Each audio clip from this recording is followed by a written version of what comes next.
King Alden sat in his grand, high-backed chair, surrounded by the beautiful tapestries and polished stone walls of his castle.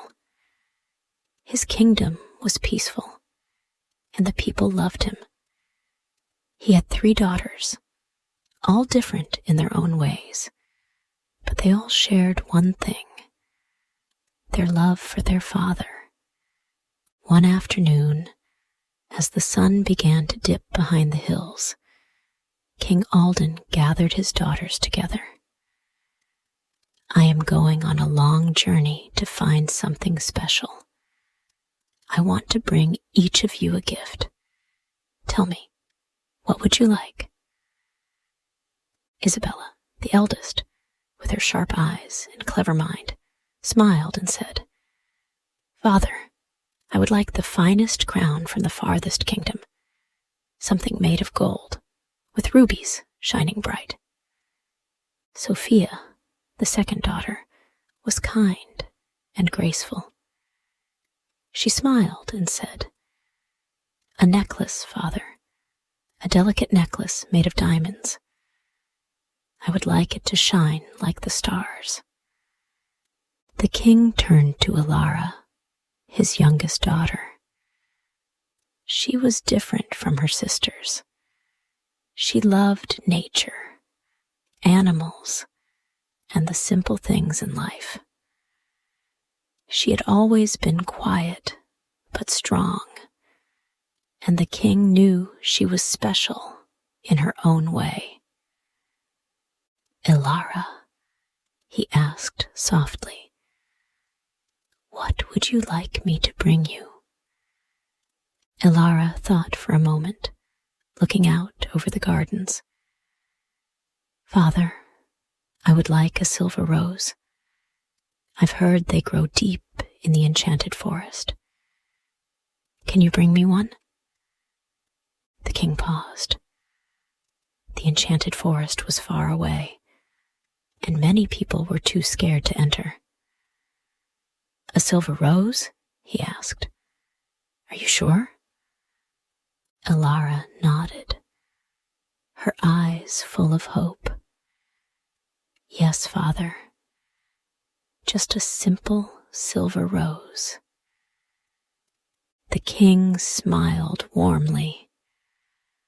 "I will do my best to bring it to you, my dear." King Alden set out on his journey the next day, traveling across mountains, through valleys, and across rivers. He visited many towns and cities, asking if anyone had seen a silver rose. Everyone said the same thing: "It's only a legend. It doesn't exist." He traveled for weeks, growing tired but not giving up. Finally, he reached the edge of the enchanted forest. There, half of the trees were lush and green, while the other half were frozen, covered in ice and snow. It was a strange place, but the king felt he was close. As he walked deeper into the forest, he saw a beautiful bed of flowers in a clearing. The flowers shimmered with a silver glow. They were the silver roses Ilara had asked for. But just as he reached to pick one, a loud growl echoed through the air. The ground shook, and a large wolf, its fur as silver as the moon, stepped into the clearing. "Who dares take my roses?" the wolf growled, its sharp eyes glaring at the king. King Alden froze, his heart pounding. He had never seen such a creature before. I only wanted one for my daughter," he stammered. The wolf stepped closer, its growl deep and menacing. "I will let you live," the wolf said, "but you must promise me something. When you return to your home, whatever meets you first, be it a person, animal, or thing. You must give it to me." The king, scared, but not wanting to anger the creature, agreed. "I promise. I will give you whatever meets me first." With that, he carefully picked a silver rose and turned to leave. The journey back home felt long and hard for the king. He couldn't stop thinking about the wolf's words. He had promised to give up whatever met him first. He hoped it would be his horse or his dog, but he feared it might be something more important. When he finally arrived home, Alara was the first to greet him. Her bright smile faded when she saw the troubled look on her father's face. "Father, what is wrong?" she asked, her voice soft. King Alden hesitated, then told Alara everything that had happened in the forest. He told her about the silver wolf, about the promise he had made, and about how he feared what he might have to give up. Alara, though worried, looked at her father with understanding. She placed a hand on his arm. "Father, you are a man of your word. I will go to the wolf and keep your promise." Her sisters, Isabella and Sophia, were shocked. "No, Alara, you mustn't go," they pleaded. But Alara was resolute. She kissed her father goodbye and promised him that she would return. Alara journeyed deep into the forest, her heart pounding with each step. After days of walking, she reached the place where the silver wolf had lived. There, in the middle of the forest, stood a grand castle made of stone and silver. It was unlike any building she had ever seen. As she entered the castle, she was greeted by the silver wolf, who was no longer growling. His eyes, though still fierce, held a hint of sadness. "I am Prince Rowan," the wolf said, his voice gentle. "I am under a curse. By day, I am a wolf, but by night, I am a prince." Alara listened as Prince Rowan told her about the curse that had been placed upon him by Queen Selena, a dragon princess who wanted to rule the land. Rowan explained that the curse would only be broken if someone truly loved him. "I cannot live like this forever," he said, his eyes filled with longing. "Will you help me, Alara? Will you marry me and stay with me?" Alara was surprised, but saw the sincerity in his eyes. She thought of her father and the promise he had made. "Yes, I will help you," she said, her voice steady. The two of them spent their days together in the castle, where Alara helped Prince Rowan in every way she could. Though he was still a wolf by day, they became close, and Alara felt a deep connection to him. Days passed, and Alara grew accustomed to the strange yet beautiful life in the castle of Prince Rowan. The castle was vast, filled with rooms of silver and stone, and the walls shimmered in the soft moonlight.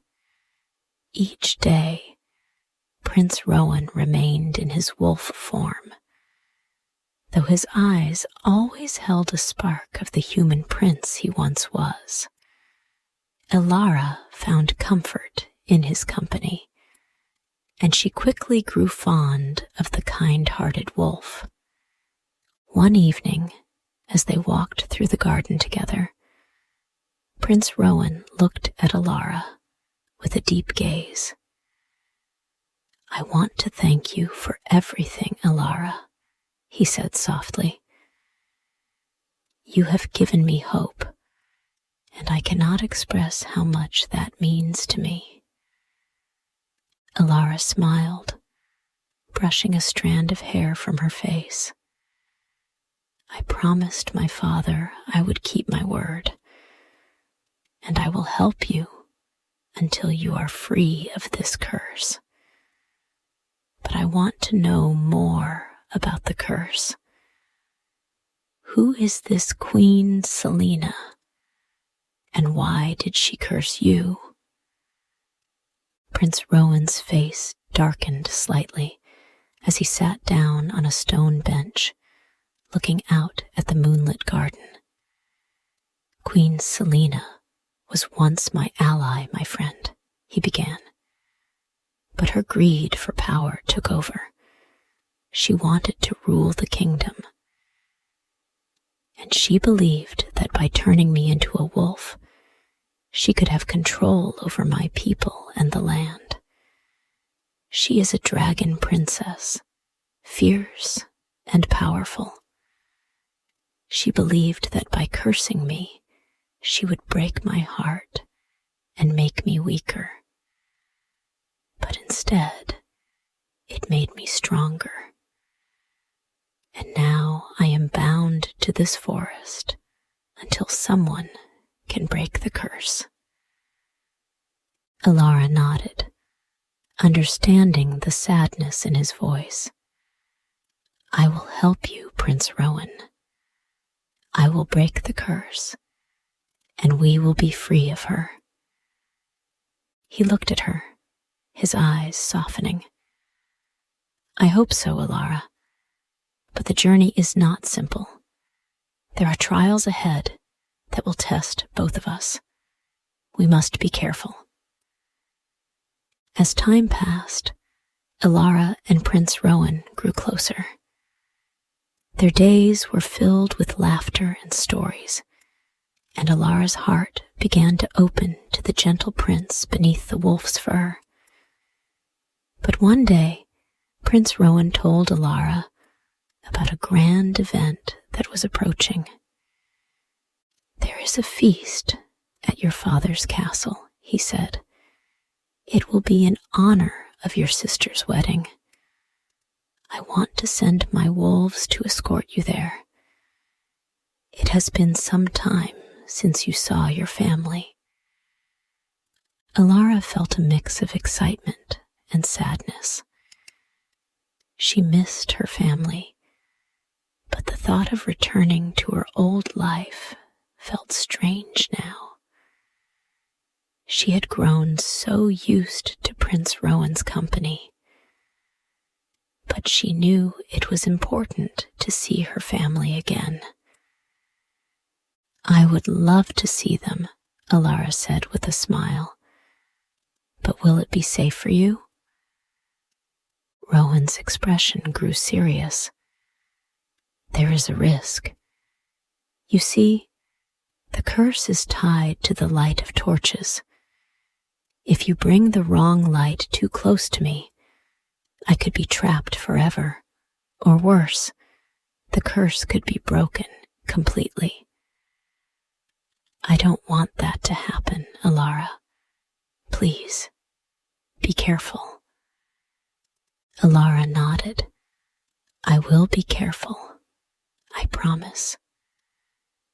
When she arrived at her father's castle, her family was overjoyed to see her. Isabella and Sophia were both shocked at how well Ilara looked, and they marveled at the silver rose that the king had brought home. They had thought their sister was lost forever, but here she was, standing before them, stronger than ever. But as the night wore on, Alara couldn't shake the feeling of unease. She felt torn between her old life and the new one she had with Prince Rowan. Her heart was divided, and she longed to return to him. She didn't want to put him at risk. As the wedding feast continued, Alara found it hard to focus on the celebration. The torches flickered brightly in the hall, and she couldn't help but worry about Prince Rowan. What if the light from the torches reached him? What if something went wrong? Despite her worries, Alara was unable to resist the temptation to bring Rowan to the feast. She had missed her family and wanted them to see the man she had come to love, even if he was still a wolf by day. That night, when the moon was high, Alara sneaked away from the feast and returned to the forest to bring Prince Rowan. She knew the risks, but she couldn't help herself. She longed to share her happiness with her family. The moment Rowan stepped into the light of the feast, a small beam of torchlight struck him. Before Alara could react, the light consumed him, and in an instant, he was no longer a wolf. He was a beautiful white dove, soaring into the sky. Alara gasped, heart racing. She tried to follow the dove, but it was too late. The prince was gone, and she was left standing alone in the middle of the feast. Her heart sank, and her thoughts turned to the years of searching ahead. For 7 long years, Alara searched for the dove. She traveled across mountains, through forests, and across rivers, following the soft feathers that she found along the way. She had learned that the dove was Prince Rowan in his cursed form, and she had to find a way to break the curse for good. Her journey was difficult, but Alara never gave up. She asked for help from many, including the sun, the moon, and the winds, who guided her with gifts and advice. From the sun, she received a glowing casket, and from the moon, she received a precious egg. The winds whispered secrets that helped her on her path. But despite all her efforts, she couldn't find the prince. Then she heard a rumor of the Red Sea, where a great battle was taking place. She knew that this was where she would find the prince, and she raced to the sea, hoping to save him. At the edge of the Red Sea, Alara found herself facing a fierce challenge. Queen Selena, the dragon princess who had cursed Prince Rowan, was there. She sat atop a mighty griffin, and her eyes glowed with malice. She had captured the dove, and Alara knew that she had to fight the dragon princess to free the prince. The south wind whispered advice to Alara, and with her magical rod, she struck the dragon princess. The battle was fierce, but Alara was brave, and with the help of her gifts, she defeated the dragon princess. However, before she could rescue the prince, the dragon seized him, and flew away. Ilara, heartbroken but determined, followed the griffin across distant lands. She finally arrived at a grand palace where the dragon princess had planned a wedding feast. Ilara snuck into the palace, disguised in a gown given to her by the sun. The dragon princess, enchanted by the dress, offered to buy it, but Ilara refused. Instead, she asked to meet with the prince in his chamber. That night, Ilara and Rowan finally spoke.